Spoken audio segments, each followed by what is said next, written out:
Live from the Pathway Studios in Johnston proper. You are live from the path.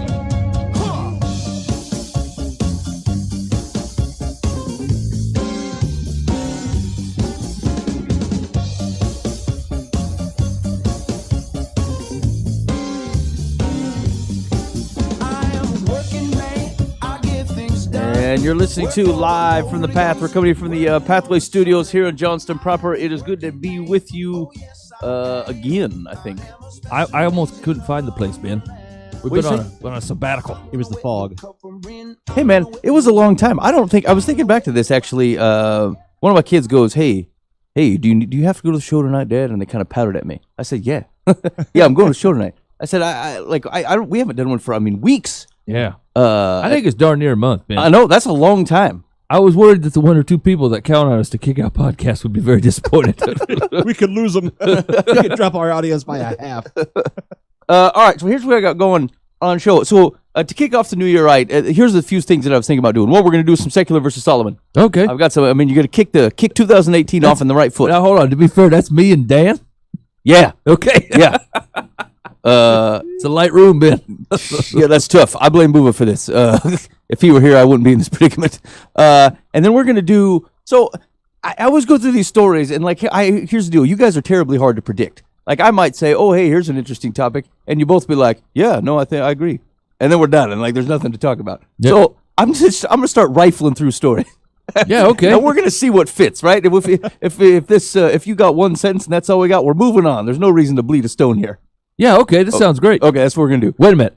Now, see, if you were to tap the stone, that would come out. Sorry, there was a previous conversation about why Moses tapping the rock instead of just letting the water come out. And you would have had to been here, so I probably shouldn't have brought it up. And wait, here's the deal. You missed it because it was it was a quotable Mike moment. What was it? If you're going to fall, you should trip and fall into holy...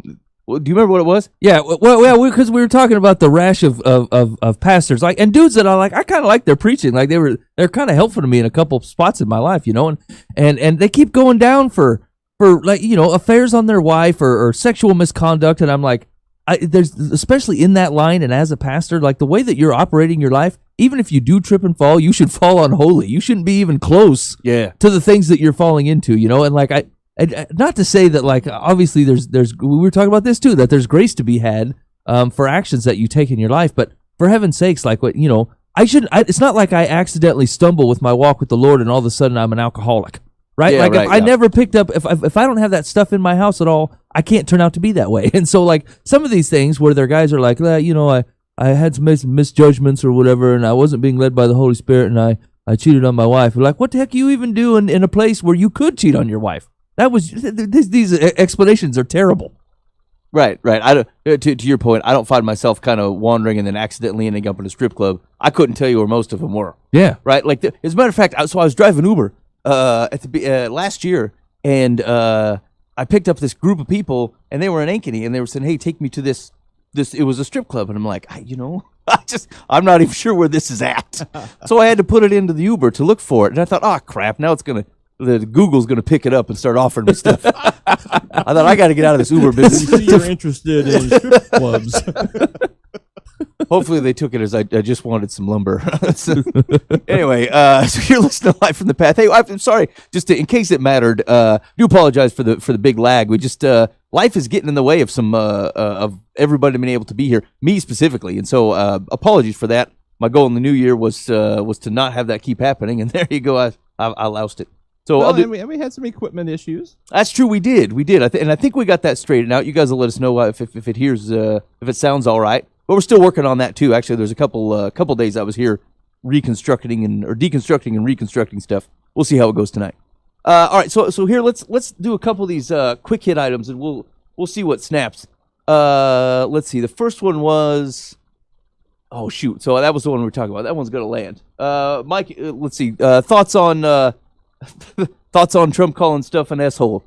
These are my favorite stories. Here's the thing: is I open up my news feed. It buzzes to my phone all the time, and I never seen that word so many times in the news. Just here's the thing. Obviously, I'm not saying that behind non-cameraed interviews there ain't a ton of people in Washington dropping the Essie. Like I think it happens all the time. And so, people acting outraged that he would even use that language are fooling themselves. I believe most of them use that language, and your high stool might come down a couple pegs. On the other hand, as a guy that is to represent, once again, if you're going to trip, you should fall on decent and not depraved. You know what I'm saying? Like, I mean, truthfully, he can feel however he wants about those countries, but you're leading our country, and we need to have some type of relationship with other people, right? Like, you don't bust out to the potluck block party and then start calling your neighbor next door a whore, right? Like, it's not how you conduct yourself. And so, like, even if your inkling is that that's true, or the guy next to you you're almost certain a drug dealer, it's not the time. You know what I'm saying? You're in a community and you're trying to get along with people, and like, if you have personal relationships with them, you can talk about their deficiencies, right? But like, to publicly even say anything like that about another country or any country of which you are also a leader of, it's ridiculous. It just seems poor form. Dan, any quick thoughts on that? Yeah, you know what? I honestly haven't followed it other than I've seen the bullet points, but I haven't read the in-depth what really happened, So I have really nothing to add. Other than, he is who he is. As far as his communication style, he's going to say what he's thinking, and it's going to be outlandish, and everybody's going to get mad. And I think he goes back at home at night and lays his head on the pillow and says, "This is awesome." Yeah. I believe he sleeps very everybody's comfortably. talking about me. Yeah. This is great. No, that's true. Whatever the topic happens to be. And so, I don't know. I think he wins. Yeah, I think that's true. The one thing I think I would caution is, and maybe this goes to Mike's point, is a senses of false outrage, right? Like, to the extent that you are surprised that this is still happening, like, I don't quite understand that. Like, I noticed quite a few people that were like, they were outraged. Like, I can't believe that he would say something like that. I mean, what about the last year plus the year's worth of campaigning makes you think that he wouldn't say something like that? Yeah. And even I saw, and I hesitate to even speak to this because I feel like I'm not in that situation. But I did see a number of folks who had adopted or have relationships with other countries, either they're mission relationships or they are adoption relationships or whatever. And they're like, again, they appear to be flummoxed, and they're like, I have to explain to my child why this guy is saying this thing. And I thought to myself, who put him on such a high pedestal? Yeah, I don't think you have to. Yeah, like, right. I would say, who cares? Who cares what this man thinks? Now, I recognize that there are thoughts, that there are implications to, again, the types of relationships that they have. If there are there really folks like in other countries who are like, hey, this man represents our relationship with the United States? It might politically, but like as a mission organization, like most of that stuff is happening between like Christian donors that are sending money over there. Right. And that's obviously not this man. And so I recognize that there is a sense of reaction to that. You be careful about giving credence to things, like giving things weight in your life that do not belong. I really don't care what the president thinks of people. I don't. I don't, but I mean, to be fair, I don't believe the rest of the world, there's pockets, right? But most of the rest of the world doesn't operate that way. Like, whatever comes out of their leader's mouth is, it's like having an authoritarian father. I agree. You know what I'm saying? Like, where we can say, look, we're a freely elected system, and like, if the guy's a schmuck, we'll call him a schmuck and we'll move on, Yeah, but like, there's probably a good 85% of the world that they don't get to do that, and they don't see it that way. And so when they see it happening over here, they're like, they must all be schmucks that they chose this man, like they chose him to represent it. And so like, yeah, I would agree, and we have to deal with that. Yeah, I mean, there's a little bit of weeds here, and right, but like, some of it is way over dramatized, right? It's a political game. I mean, the little girl sitting in a hut in Haiti does not know who Donald Trump is. Probably doesn't even know who America is, other than they've heard, oh yeah, Americans are here, they have money. I mean, he could say, I love puppies, and there'd be all kinds of people screaming because he didn't love cats. So it's all games, it's all politics, and if it was the other side, like say the last 8 years, it was the same thing. He says something, everybody's mad at him because he didn't say the other thing. It's just what it is. Hey, that reminds me. So are news organizations not held to the same standard as, say, print organizations, where you can write the S word and then pump it out on like a headline? So there's been a lot of trouble within the media trying to figure out how they can handle, how they should handle this type of thing. Like it showed up on a lot of newscasts it showed up on Saturday Night Live where like they were saying it. They said, look, the president said it. Can't we say it? Now, here's the thing. If the president said it, it wasn't televised, right? Like that's why there's debate as to whether like you get groups of people who said it happened and then some who said it didn't. And so like it's different. And the truth is, it's like it's a little bit. It's an iffy conversation, but like this is where the FCC has to decide, right? Like what's standards of decency versus what is communicating the news. You run the same problem with like violent images when you're covering war footage, when you're trying to demonstrate things that are happening, describing crimes that occur. Yeah, but when has it ever been a tenet of our Constitution that the president sets the moral standard of what we can say and what we can't? Yeah, so the FCC does. So it's not him specifically, but like there is a government regulation of yeah, but the guy morality. who says, well, the president said it, like that's the stupidest argument I've ever heard. No, I agree. Which again is like that's what I'm saying. A lot of people are reacting to this on premises that I would say are false. One, how much I have to invest on what the man thinks in general.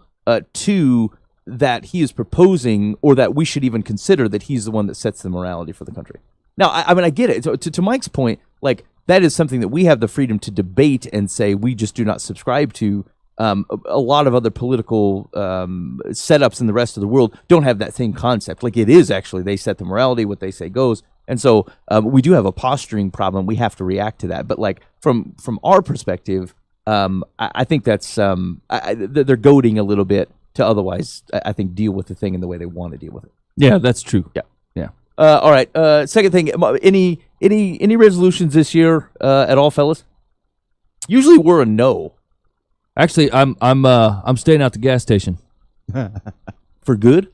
Like no gas station at all? Yeah. Well, I mean, obviously, I got to stop and get gas, and I did. The youth group needed soda, and so I stopped in there. But like since the first of the year, there's no personal gas station stops and no personal lunches out to eat. Oh man, I'm rocking it so far. Really? I brought 2 cans of soda with me. I'm that old guy that brings drinks from home. It feels very lame, But like so far, I've been packing my lunch every day, and yeah. I mean, I can't say I'm in love with it, but it is something that I resolved to do, and so far it's going okay. All right, good, Dan. I don't this year. Last year I had a bunch of goals and did fairly well on them, but this year I have more vague direction stuff than I do. Continue Adonising.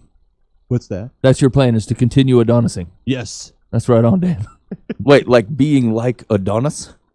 It's a phrase people use. No, I don't think so. Yeah, I've never heard of it. I just said yes. Okay. I don't know. I don't really have any. A few things I started before New Year because I thought I didn't want to load it on Jan 1. So like, I started a few days beforehand. So I started drinking lemon water in the morning, like boiling lemon water. Well, I don't feel lame anymore. Boiling lemon water. Well, like heated. It's like a tea. It's just lemon juice and hot water, really. But here's what I found is that when I started doing that, it's too freaking hot. When I make it in the morning, I can't drink it. And so I have to wait for it to cool down, and I've been reading my Bible consistently in the morning because of that. And I thought, all right then, lemon water it is. So consistently for this year so far, I've been drinking that hot lemon water in the morning, getting my Bible reading done in the morning, which I've never been able to do consistently. Like never. Last year was good because I finally got consistent Bible reading in, and then this got it happening in the morning. So those are my two kind of things that I wanted to reorient my day, to get up early enough to boil lemon water. And then to drink it and kind of read Bible stuff before I go to work, and like that, I'm sticking with it so far. Yeah. Is that supposed to be kind of a cleanse thing? Yeah, it's for digestion stuff. Like I also gave up caffeine Yeah. for the most part for the same reason. Like there's just I was feeling crappy, and I decided it was probably all the coffee and pop and stuff I was drinking. So I gave up the caffeine and started drinking the lemon water. Not me, Ben. I'm sticking with it. That's right. I mean, double down, whatever. Yeah. Whatever sustains you. Yeah, so I guess along that line, like I'm doing a read through the Bible in the year plan with a bunch of people, and so I mean there are some specific things I'm doing, but I hadn't thought of it as Like a my resolution. I just kicking in some stuff into gear, Okay. waking up earlier, Yeah. reading more Bible, that Yeah. kind of stuff. Okay, good. Hey, there was a story on the Christian Post that mission groups are saying that our misunderstanding of unreached people is hampering our ability to fulfill the Great Commission. And the core output of the article was you can't think of the unreached as your neighbor who doesn't know Jesus, because they are reached. They have us. And I think the concern is that as we orient, if we think, oh, well, it's our neighbors and stuff, then we stop sending money and time and resources to find, like, I don't know, tribes in Sudan and stuff like that. Legit concern, Mike? I don't understand the premise, Ben. So the concern is that if you define unreached people as anybody who doesn't know Jesus, it's hampering international mission work, because people then define unreached as my neighbor Tom does not know Jesus. I will spend my time, money, and effort trying to reach Tom because he is unreached. And so no one then is spending time, money, and effort to reach the pygmies because no one is their neighbor. Are they saying they believe this to be a current problem? Yes, they said it's a current problem. Well, I disagree. Why? You said if it was only a one-sentence answer, Ben, you weren't going to beat it to death. Wait, except for I want to know why you... So hold on. It says, concern is rising among Alliance members that many Christians have lost sight of what the term really means, with missionaries going out to the far corners of the world to spread Jesus' message. Okay. Fugler added, that's the man's name, of course, believers need to keep praying for and reaching out to those around us who don't know Christ, but we believe it's imperative that as a church we embrace a greater commitment to seeing the good news taken to the truly unreached, those places and among people groups where the gospel has yet to be heard. So I've given my neighbor Tom the best shot I can. You're done, Tom. You know what I'm saying? I'm going to Malawi. I can't put up with your white face no more. Now, hold on. These are guys, Alliance of what? Tell me they're part of the Alliance of International Missionaries. Yeah, no, I'm like sure the they Friends are. Alliance? Hold on. They're taking International Day of the Unreached. John Fugler, chairman of the Alliance for the Unreached. Yeah. Well, here it goes back to teaching the whole gospel and the whole, counsel of God. We are called to be witnesses in Jerusalem and Judea and Samaria, Galilee. I mean, to the other parts of the world. So yes, and yes. Yes, our neighbor is unreached, and yes, so are the people in that tribe in the Sudan. And so yes, I may not have to go there, but I have to send who's going to go. I mean, I have to either send or go long range, and I'm responsible completely for my neighbor too. So Yeah, it's like those guys that they start working for name any charity, like even the food bank. And then all of a sudden, that's all that's on the radar. Everyone they meet is a degenerate if they do not give to the food bank, and they might be living at the hospital caring for sick kids or whatever, like 23 hours out of the day. But according to this dude, they're junk because they don't give to the food bank. Your passion. That's right. And so, he might be overreaching a little bit. Maybe you're part of God's plan to reach those people, and God's using someone else to reach someone else. I mean, wouldn't you say that, and we've had this conversation before, as far as international missions goes, is people from outside of the country can do a lot of good, but it's the infrastructure within the country. Like, if you set up people to meet Jesus in that country and then let people who live there work and do the work of Jesus Christ, that's better. That's always better. It's not like Paul said, hey, I'm not setting up a church here in Ephesus. I just want you to like me, and then I'll be back, and then we'll talk about it again when I return. Like, he set up a church to operate apart from his presence, right? And so, I'm not saying that we don't need to send people to set up churches, but the Great Commission is to make disciples, right? Is to grow people into knowing who Jesus Christ is. And if you do that with some people in that country, then those people will make other disciples, and your oddly tall, weird whiteness doesn't need to be there. You can go back home and take care of your neighbors. All right. Yep. Next. So that one guy, Mike, this was the story you were talking about. It was the dude that was a youth pastor. Hold on, see if I can find the allegations were made. Okay, this week allegations were made against Andy Savage, the megachurch teaching pastor at High Point Church in Memphis, regarding an event that took place 20 years ago when Savage was serving as a youth pastor in Texas. According to the accuser's testimony, 22-year-old Savage coerced the then 17-year-old Jules Woodson to participate in sexual activity. He had oral sex. He had oral sex in the back of a car. Woodson reports that he apologized immediately after the incident, I'm sure, asking her to remain silent. Sounds like an apology. When Woodson refused, according to her testimony, the church instructed her to keep quiet. And so the primary outrage to this was there was video of this guy telling this story, and then the church kind of get up and applauds. Yeah, it's part of the Me Too stuff. He gave his personal testimony. I was the perpetrator. Yes. And God has forgiven me. Yes. Yeah.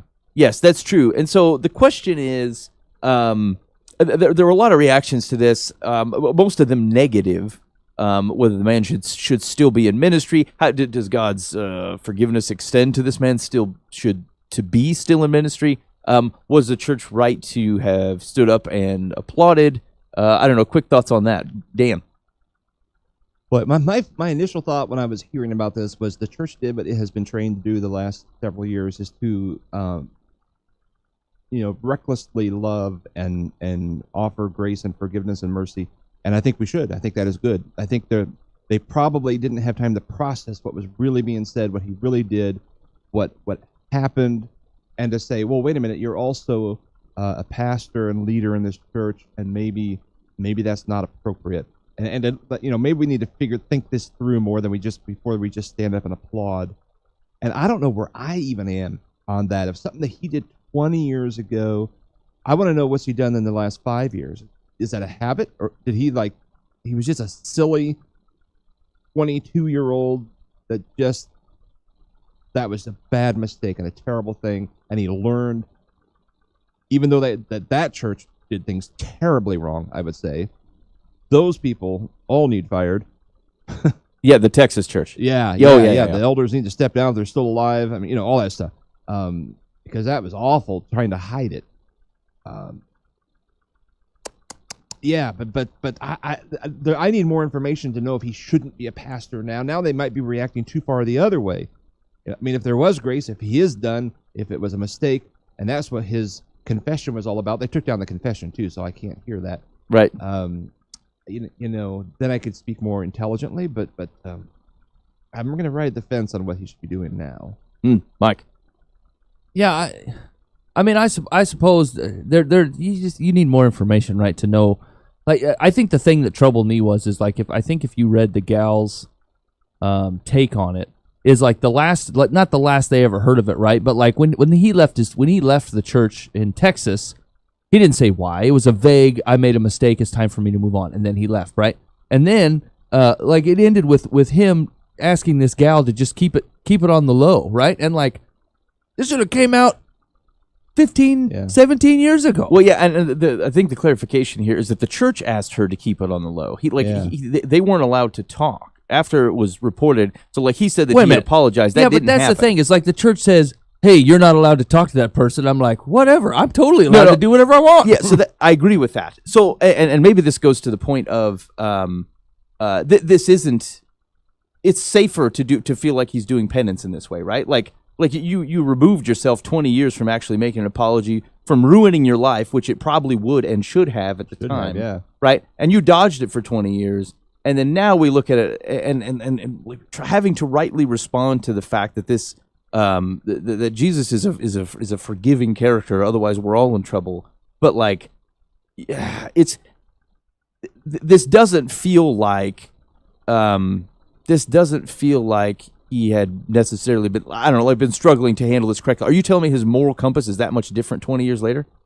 As a man of the cloth, frankly, he would have known how to react to it then, and he did not. The church did not, he did not. And the church should have told the next church, oh, by the way. Yes, exactly. Well, and it does say in the article that like he said all this stuff when he was taking the job at the Memphis church that he's in.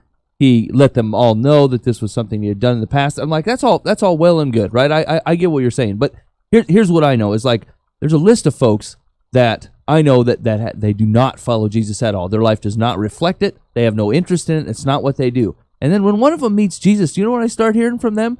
They start going back, and I start getting apologies for them being jerks for the last 10 years. You know what I'm saying? Like, they start showing up out of nowhere, and like, you didn't ask for it. God does that. God says, here's the wreckage you caused without you following me. Here's the grace you received. And then grace has just a way of warming inside of you, and you going, man, I really owe some people some apologies. And so here's the thing. It's like, as a youth pastor, as someone that's to be following Jesus Christ, it is terribly embarrassing and terribly hard, and you have some very awkward years coming up. But that all should have blown up right then and there when it happened, because that's the way God deals with it. You don't get to be shady and hide the stuff. You don't get to tell half a truth like, hey, I made a bad decision. No, you didn't. You got oral sex from a 17-year-old while you were a youth pastor.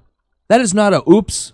That's a yeah. Right, that's abuse. That's not abuse. Yeah. That's horrible. Right? And so the fact that you got to live with that for the last 20 years with half of the details, especially with the gal that accused you, and it was all on the quiet hush, hush, hush. I don't care what the church body has said. You following the Holy Spirit, that should have came out. A church body trying to save face does not trump the Holy Spirit leading your life and you going, I hear what you're saying, boys, but I got to get this out. I did this. I need to repent from it, and it needs to be done. And that's the way you live when you follow Jesus. Here's a side road from this whole thing, because you get down to what happened this past week.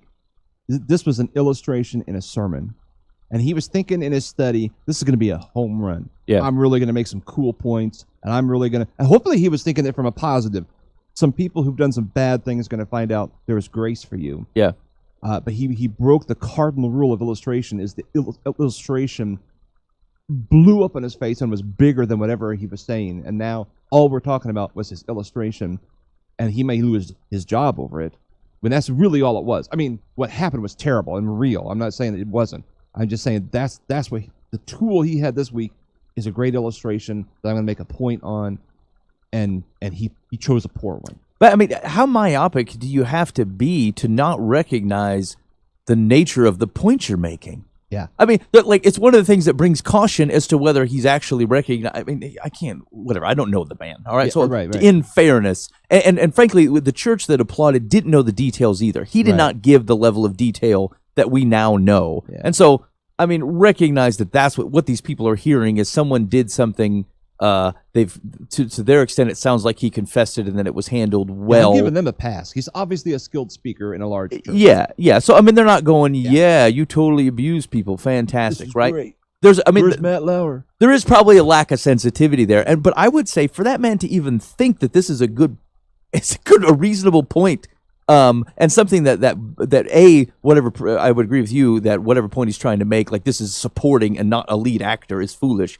But second of all, to not recognize the extent that this story was about him, and not having some sensitivity around the other half of that story, it gives you pause to say, like, did we learn this, or do you know the language, the right way to talk about it, the way that makes it sound like this is the right way to talk about it?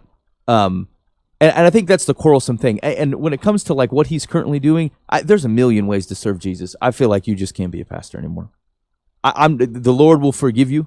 This is a forgivable thing, and you can go on and serve Jesus, and you can tell the story, and you can help bring people to Him through it. I feel like as a pastor, it's done though. I just feel like you've disqualified your ability to lead people well. You know, that's actually kind of a decent point. Is like, is there a reason that you're holding on to this pastor thing so mightily? You know what I'm saying? Like, because you're right, you can serve Jesus in a ton of ways. You can serve people and getting them to know Christ a ton of ways. You don't necessarily have to be the guy on stage, which, I mean, that job's hard to have without pride anyway. That's a pride battle, especially the bigger the church gets. Is like, that has to be a constant battle. That this is not about me. This is about God. This is not about me. This is about God. And the more popular you get because of your great preaching style or the programs you designed or all these things that you came up with, it gets harder and harder to say, God has grown this thing, but you're like, but I'm pretty good. I'm pretty good. I'm pretty smart, and I've done good things, right? Like, that's a battle anyway. And I really, all you're doing is taking your pride out of the thing and saying, look, maybe I don't, and maybe I can serve people this way. I'm with you. I think that's the way to live. All right. I think that was all my quick take stuff. Let's do some secular song. For America's fastest growing game show, Secular or Solomon? And you've stumbled onto America's fastest growing internet game show, Secular versus Solomon. Here's the core of the game. In case you have forgotten, I'm going to give bits of wisdom, and your job is to tell me whether it is a secular bit of wisdom of the world, or whether it's biblical wisdom, generally originating from Solomon. And the whole point here is to say, do we know where our wisdom is coming from? And so if it is worldly wisdom, we want to know who's perpetrating such things, so I want country of origin. Everybody good on the rules? Do I need to face the other way, Ben? Yeah, that would be ideal. Move yourselves around. Got it. Okay, I'm ready. Okay, here we go. Here, I'll make this super small. Make it easier. All right, we're going to start with Dan. Secular or Solomon? A spoon does not know the taste of soup, nor a learned fool the taste of wisdom.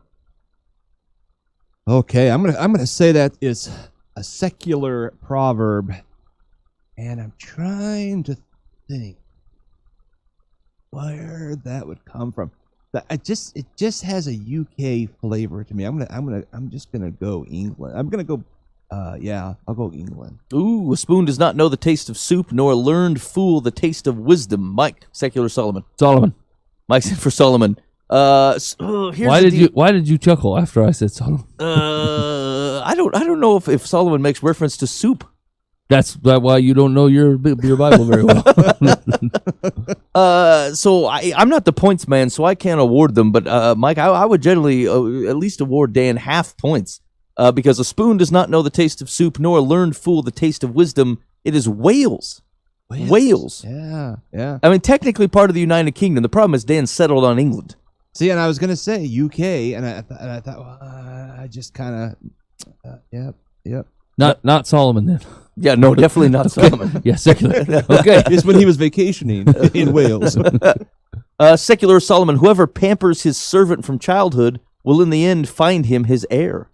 Whoever pampers his servant from childhood will in the end find him his heir. Secular or Solomon? Mike? Yeah, that's secular. And Laos. Laos. Secular Laos. Dan? I'm going to say that one's actually Solomon. Dan's in for Solomon. Dang it.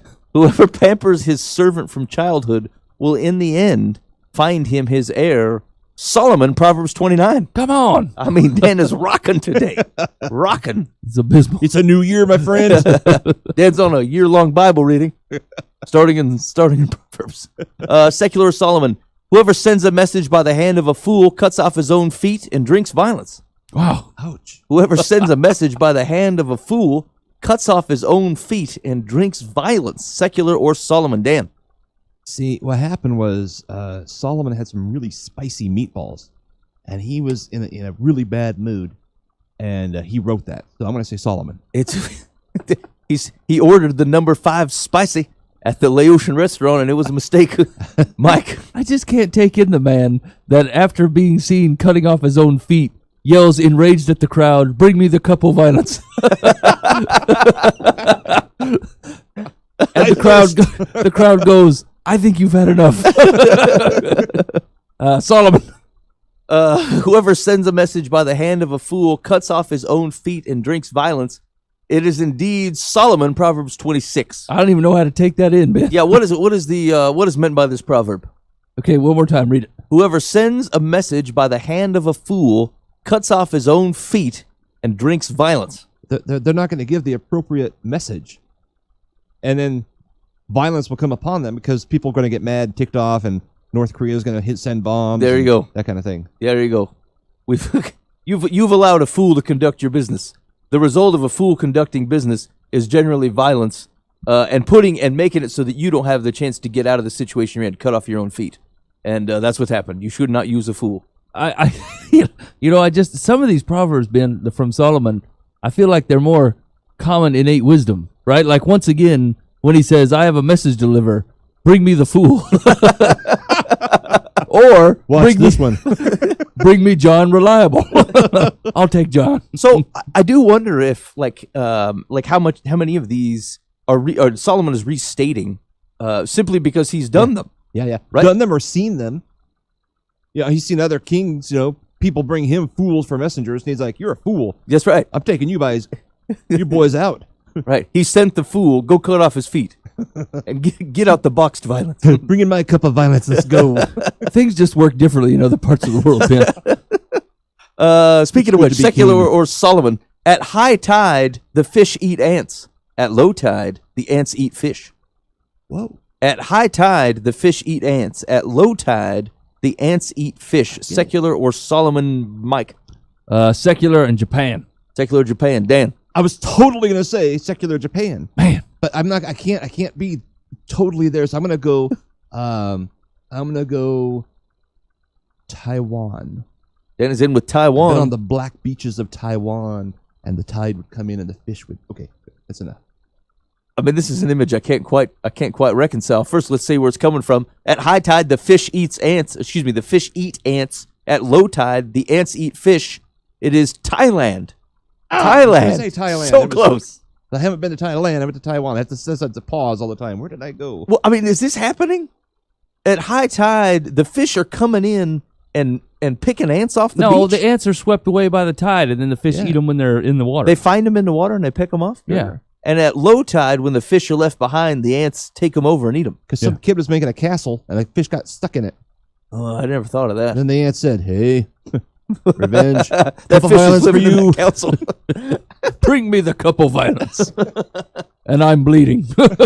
We can lift it because we're ants. Here we go. Secular or Solomon. No matter how hard you try, the bull will never give milk. Oh boy. No matter, don't think about it. No matter how hard you try, It's too late, Ben. the bull will never give milk. Secular or Solomon. Damn. That is a secular proverb from Poland. Somewhere Speaks in highly Poland, of the Polish. there's someone yelling at a poor Polish boy, knock it off. It's just not going to happen. Mike.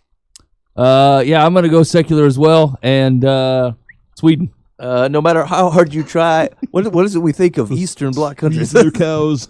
No matter how hard you Bulls. try, the bull will never give milk. Secular Ukraine. Ukraine. So next time you see a nice Ukrainian man walking around your fields, you say, no. No, away from my bull. Step back, sir.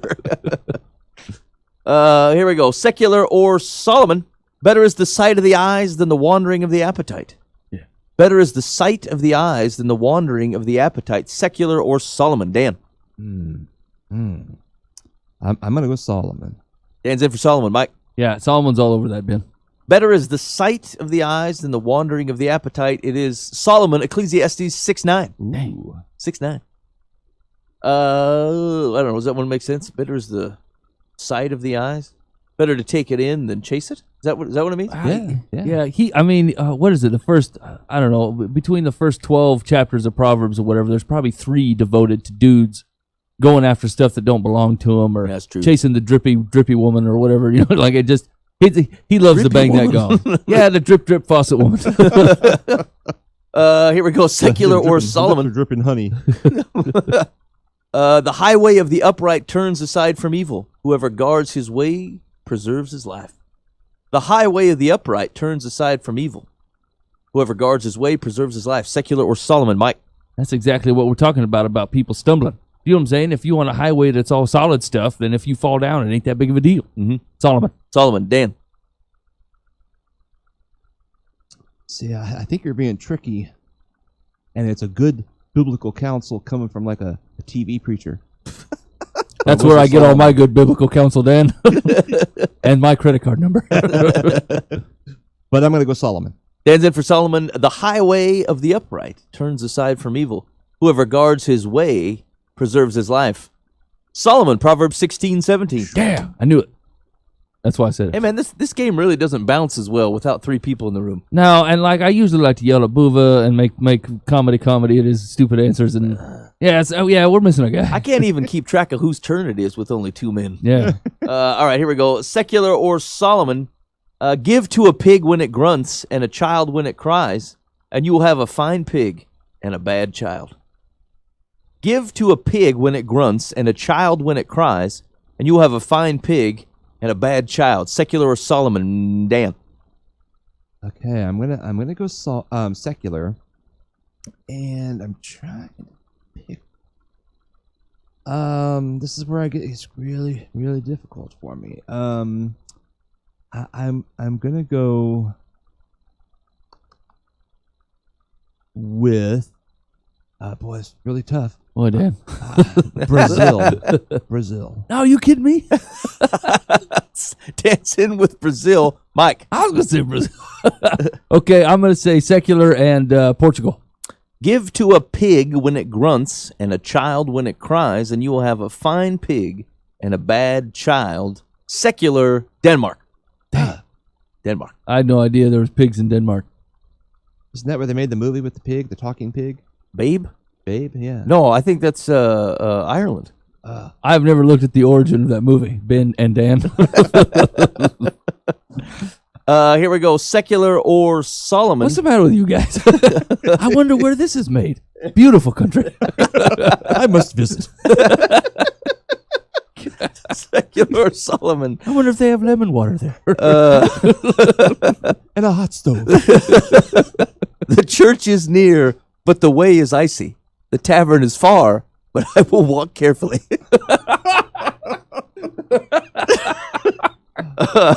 Sorry, the church is near, but the way is icy. The tavern is far, but I will walk carefully. Secular or Solomon?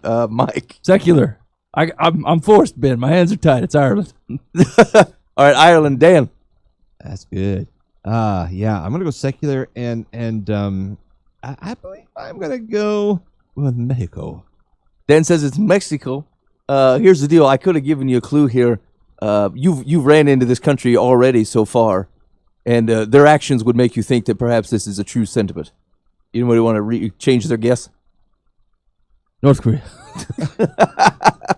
Denmark. It's the bull country, Ben. That was Ukraine. Yeah, Ukraine. Yes. All right. The church is near, but the way is icy. The tavern is far, but I will walk carefully. Secular Ukraine. Yes. Yes. Before I go, I'll milk the bull. I don't think they talk in a Spanish accent, Mike. Absolutely, they do.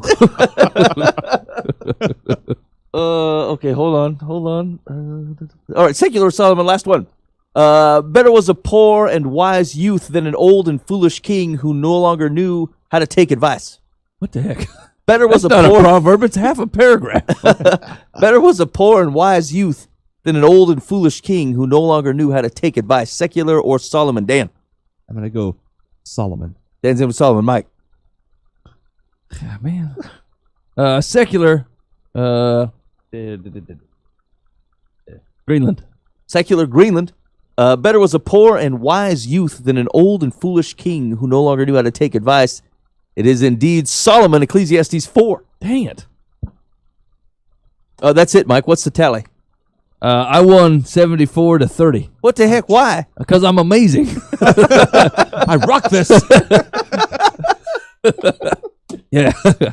Yeah, and excuse me, I'm headed to the tavern. Don't make me open up a cup of violence. It's hard to get there without defeat. All right, anyway, you wandered in America's fastest growing internet game show. To check out past versions of the show, go to lifeinthepath.org. And, we're seeing lots of traffic, so you're going to have to fight your way through. I recommend going early. Maybe in the morning. All right, that's it. What else? Anything else on the docket here? I got a secular Solomon. I got a Dear Life from the Path. Okay, yeah, let's do that. Okay, here we go. Ready? Yep. Dear Life from the Path. My husband and I enjoy going to estate sales. Recently, we were shocked when we heard an estate sales representative ask an older lady if she could afford what she was looking at. The woman answered, yes. Shortly after that, as the woman was leaving, the estate representative asked her if she could search the pockets in her jacket. She said, yes. And nothing was found on her. The estate sales representative followed up with, you know how it is. Man, we were appalled to say the least. We've been browsing right along with the older lady and saw nothing suspicious. What do you make of this? Should we have said something? Holy cow. What are you going to say? Yeah, Don't ask that lady these questions. you don't have the right to not trust her. Boy, I mean... Was it an auction or like a garage sale? I mean, a state representative? Is it a family member? An estate sales representative. I'm not, I think it's got to be like the auction company. that's not a thought. That's what I was assuming. Maybe they've run into some sticky-fingered oldsters before. I mean, maybe that's a problem with old people in estate sales. They're going around to snoop through Ted's belongings because they knew Ted, but they're not really want to buy something, or they're going to take something that they believe rightfully belongs to them. I mean, we could have saved a couple paragraphs here and just said, how do I handle everyday interactions? Love whoever. What if I don't like what someone says? Yeah. What if I think somebody's stealing? What should I do? You should ask them. And then when they produce no stolen goods, you immediately apologize and say good day. That's just a weird way to handle yourself, you know? Or what they're asking is should they have said something to the sales representative? Yeah. I mean, if she was it doesn't appear as if she was overtly rude about it or anything, right? She suspected someone of theft. They said, I'm not thieving, search away. She came up with nothing and said, okay, yeah, thank you. Yeah, she was obviously wearing clothing that implied she was not of noble means. Yeah. And I noticed people treat you differently depending on what clothing you wear, and they just decided she was poor, and maybe she was just playing them. Maybe she just was loaded. Wasn't that Sam from the Sam's Club guy, Walmart guy? Didn't he used to drive around like an old beat up pickup or something? Oh yeah, He was yeah. Multi-millionaire, billionaire, Yeah. and coveralls, and I don't know. Yeah, I don't know. I mean, I feel like this is a real weird question because nobody who's going to answer this was there. Yeah, And it's like none of your business. yeah, saying like, hey, I had an interaction. I chose not to really get involved. Should I have got involved? Person who wasn't there? Stop being the world police. Yeah, I don't know. Let people go. If the old lady would have put up a fit about it, then maybe you should also back her play. But like if she didn't, she let it go. I mean, you're the third party offense man. Just you got to drop it. Yeah, I agree. You gotta let it go. Okay, Secular says, since I wasn't there, I can't guess at what may have triggered the sales rep's suspicions, but her treating a prospective customer in such a heavy-handed manner is surprising. I've seen wealthy shoppers at more than one estate sale who dress down to enable themselves to get a better bargain. Yeah. That said, I think you were wise to not intervene. To have done otherwise might have caused a scene and embarrassed the shopper even more than she already was. Wait a minute. Aren't estate sales aren't they auction or pre-priced? Like, do they really go? You know what? For you, $850. Is that going on in an estate sale? Yeah, really. I mean, if it's an auction and the dude you're bidding against has it in his mind that he will pay $50 for this thing, what you're wearing or not wearing should have very little to do with it. But maybe I have a compassionate heart, and I think I can pay more for this, and she obviously can't. I'm gonna let her win. I mean, she drove to the auction, right? She got here somehow. I feel like, it's not like he's phoning in a bid from the bridge downtown, like they're at the auction. Look at that tattered trench coat. She can have this box of 8 tracks for $38. Yeah, it seems a bit, yeah, that's not firing on all cylinders for me. It just don't make no sense. All right, let's do another one. That was a bad one. Yeah. Dear Live from the Path. My parents are driving me crazy. About 6 months ago, they opened a little store close to where we live. Every day since it opened, they have made me work with them. On the weekends as well, after school until 6 p.m. when Dad gets there. I'm tired of working there. They don't pay me, and they're very strict. I want to tell them I don't want to work there anymore, but I'm afraid if I do, they will punish me. Can you tell me what to do? Holy cats, man. What? Did we get a sense for how old this dude is? If he's over 10, he's in big trouble. Isn't this where you say, suck it up, buttercup? Yeah. Yeah, I mean, welcome to the 19th century. Up until maybe 1950. This is the way the world works. Your parents open a place, you work there. That's it. I don't know. Anybody else want to tack on there? No, I'm kind of interested in Secular's advice. I mean, he's not making any other case here. Like, hey, I can't get my schoolwork done, or I'm not able to go to the football game, or whatever it is that his plans are. It's just like, I don't want to work. I got some video games that are really collecting dust. Yeah, I mean, I can't play them. I think I'd roll the dice and see what kind of punishments we're talking about, Like, hey, Dad, I don't work anymore. This place is stupid. Well, then you're going to go home and clean the kitchen. Yeah, okay. Or I'm going to take away your car. Yeah, that's no problem. I mean, I think I'd roll the dice and tell them I don't want to work there no more and then wait and see what the punishment is. And if Mom cries, then obviously you got to stay because you can't do that. But if you make Dad mad, they can deal with making Dad mad. You got to test your limits. I feel like, I might just ask and say, look, I don't come into work today. What do you think? Yeah. What do you think's going to happen? I'm feeling it. Yeah. Okay. What's the Secular advice? Secular says, I don't know how old you are, but your parents wouldn't be doing this if they didn't need your help. Okay, that's definitely not true. Grace came up to me tonight and says, if I don't agree with you when you're saying something to me, then I have to agree with you no matter what you say, otherwise I get in trouble. I'm like, yes. Yes, that's exactly how it works here, yes. You do something that I think is wrong, I bring it up, and then you agree that it was wrong, and then we go our separate ways. And she goes, but you always do that. I'm like, yes, this is exactly my job description. I find you doing wayward things, and then I bring them up. Yes, this is exactly right. She goes, that's not fair. I said, you're mistaken. I feel like I'm holding up my end of the bargain here. All right, Secular's advice is, I don't know how old you are, but your parents wouldn't be doing this if they didn't need your help. Please try to step up to the plate with less resentment. By being involved in the family business, you are learning not only responsibility, but also skills that will be valuable when you are older. You don't know if any of that's true. What you need to do now is recognize that your parents need you and, provided the work doesn't conflict with your schoolwork and normal social life, be proud that you are capable enough to contribute in a meaningful way. Yeah, okay. Yeah, man, that seems all right. I really wish people would stop using the phrase "step up to the plate." Noted. Yeah. What if you're not a baseball fan? What doesn't make any sense? Maybe it's a buffet. You're the next Different guy plate. in line. But like, it's not a virtue. Hey, man, step up to the plate. Well, I mean, yeah, because you're next up. It's not like you volunteered to go out there. It's not brave. Yeah, I suppose like you don't ever see the on deck dude rolling up the plate and going, you know what? Nope. Nope. I'm out. No. Pass. And then busting for the locker rooms. Yeah, they're like in the business world. They were like, yeah, Chuck really stepped up to the plate. I'm like, it's Chuck's job. Chuck did it because he's supposed to do it. Like, if some guy came in and volunteered off the street and said, hey, I'm going to take this on, and then did a really whiz-bang job, that's way different. But, like, I don't know. It's just we use it as if it explains a person that has done something fantastic. And really, it explains a person who just did what they're supposed to do. Yeah, that's true. What it turns out is like 250 days out of the year, Chuck's overpaid. This time, we've gotten our money's worth out of it. Yeah. So I can say Chuck finally swung and hit one. That's what they mean. Yeah, I agree. Otherwise, Chuck's not trustworthy. Yeah. Okay, one more. Last one, yeah? Yep. Man, this one's kind of lengthy. It's about an insecure teenage girl. I'm ready for it.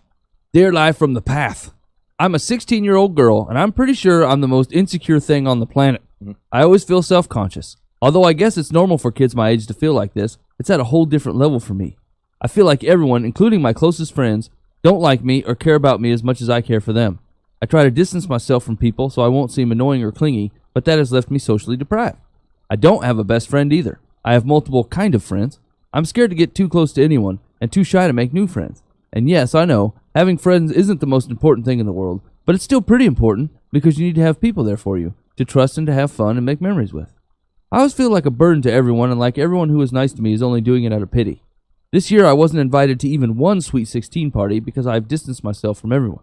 No one, except for 2 kids, talked to me at school, and when the teacher asks the class to partner up, I'm usually left alone. A lot of this "no one likes you, everyone hates you" paranoia comes from my parents, because when I was younger, they said it to me repeatedly. I only have a few internet friends. They're the only best friends I have, but unlike me, they have lives outside of the internet. I'm the loser. Please help. Holy cats. Man, it was a couple chip shots there for the first couple questions, and this one was kind of a gully. Is this a female? I'm a 16-year-old girl. Yes. Yeah. Okay, I did. That's right.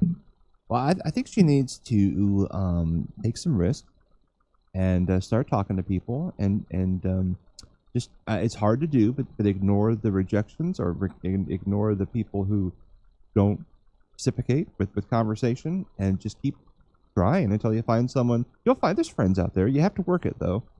You have to do something. You have to be involved and engaged in this thing. You can't just hide behind a computer screen and hope you become friends with somebody. Yeah, there's like the descriptions are kind of feast or famine, right? Like it's I backed away from people because I felt like I was too clingy, but then no one interacts with me, and so like there's I would agree that this probably comes from there's a self-perception here that says as soon as you start getting close enough someone to have a friend, then you start worrying about overdoing it, and that causes you to back away, and then you don't have any friends anymore, right? So like, and that cycle is going to persist until you can start to get a more solid handle and confidence in who you are, because really, I mean, that's kind of the core thing is like you're so if you're so dependent on what other people are thinking, then you can become super reactionary on how they might be thinking of you, and it causes you to change your behavior. And so the truth is, you got to let people be people, right? If you're being too much, they'll say you're too much. People tend to tell you that kind of thing. And so, like, you have to trust that people will help inform you as to, how you're interacting with them, whether you're being a good friend or whatever. But to Dan's point, like, obviously separating yourself from folks isn't helping either. And so I would agree. I think you need to go out there and you need to try to re-engage people to make friends. And like, if you're having trouble right now, like it can't be a surprise if you've totally pulled yourself away, right? That's not a reflection of you as a person. It's a reflection of your choice to pull away from people. And so you have to go back out it again. And it's going to take a while, because the truth is you made that choice. And now you're kind of the person that dodged away from folks. And it's going to take a little bit of time for people to recognize that you're not still doing that, because people don't tend to want to invest in a relationship of which they feel like you just might bail out of, or that you're not willing to stay in. And so I think give yourself some time, give yourself some grace. recognize that your definition of who you are as a person doesn't come from other people, but like certainly God put other people in the world to provide some very cool things. And so I would say, obviously engage in a relationship with Jesus. It helps you get the right orientation of the world. Helps you recognize who you are. But from there, take that and then start actively kind of working out into the world. And some of that stuff will solve itself. Sometimes people will stink and it's going to be bad. But like the risks that comes with engaging with people and making friends will outweigh the things that will come, the negative things that might come from the process of doing so, or what it's like to engage with people and have to correct yourself and how you engage with them. So I would agree. I think you just get back on out there and see what comes of it. I think what you're trying to say is step up to the plate. Step up to the plate. That's right. I mean, and I think y'all are right. Like, I mean, you didn't mention that you had a job, or you were part of any type of social activities outside of school. High school is terrible. I mean, for some people, 5% of the world loves high school, thinks it's fantastic. Everybody else hates it. It's not a good representative of the way the rest of the world is going to work or how your friends are going to interact with you throughout your life. And so, like, some people just ain't going to like it. It ain't going to be their deal. I'd start with a job. No, and actually, I was talking to someone about this recently. When it comes to engaging with other people, is you're a single person, yourself in a vacuum is terribly destructive. Like you have no gauge for the rest of the world except through your own eyes, and your own eyes are coming from a person who has chosen to take themselves away from people and like longs for relationship, but is purposely not engaging in any. And like that becomes a real desperate type of situation. Like you just don't see the world well, and people are fallible and they will cause you trouble, and they'll see the world imperfectly too. But you do at least have a sense of balance or a way to take in the world a little bit differently once you start interacting with other people. And it becomes real difficult when you're isolated like that, is because you start making decisions that just aren't reacting to the world as it actually is. And so if you want to have a chance to see the world correctly, engaging with other people, good or bad, on a consistent basis will at least give you the opportunity to do that. But just recognize things are always going to feel differently and probably aren't a right reflection of reality when you're trying to digest them by yourself in an isolated condition, and you interpret how people are interacting with you generally in a hyper way. Like it's not really a right understanding of the world when you're in that position. So like you have to be out interacting with folks generally on a consistent basis, like a job or school should do it, but as long as you're not pulling yourself away from people. But just recognize that you really run the risk of not seeing the world correctly or as it actually is when you lose the perspective of people around you. Yeah, you need to go to church. They have to love you. There you go. Yeah, they got to do. Secular says, please do not compare your life with the lives of people you know from the internet, because the information can be misleading. In an online world, everything seems rosy because people are less likely to post about their disappointments. In the real world, let me point out that parents are supposed to support and encourage their children, not belittle and denigrate them. Because you need more mentoring than I can offer in a letter or a column, I hope you will discuss your issues with a counselor at school who may be able to help you receive professional counseling to overcome the verbal abuse you have experienced at home. Please write me again and let me know how you're doing, because I care. Wow, you didn't say anything nice about her. You just told her that her parents were junk and she needed counseling. I mean, I feel like you could empower her. You know what I'm saying? I feel like you could say some things to her that are true right now without counseling to send her on her way and get her heading in the right direction. Beyond you're a victim. Yeah. Here. Yeah. You got screwed. Why don't you wallow in it for a while? Go talk to somebody. I mean, I'm not saying that you shouldn't get counseling. Counseling is very, very beneficial for a lot of people, right? But like in the meantime, go on about, to take some stuff, discover who you are and move on. All right. You've been listening live from the path. Thanks for hanging out with us this week. Really do appreciate it. On the docket for next week, I'm not quite sure about that. But in the meantime, we'll be preparing a show that will be fantastic. Until we see you next week, be faithful in the means. God will handle the ends. You've been listening to Live from the Path.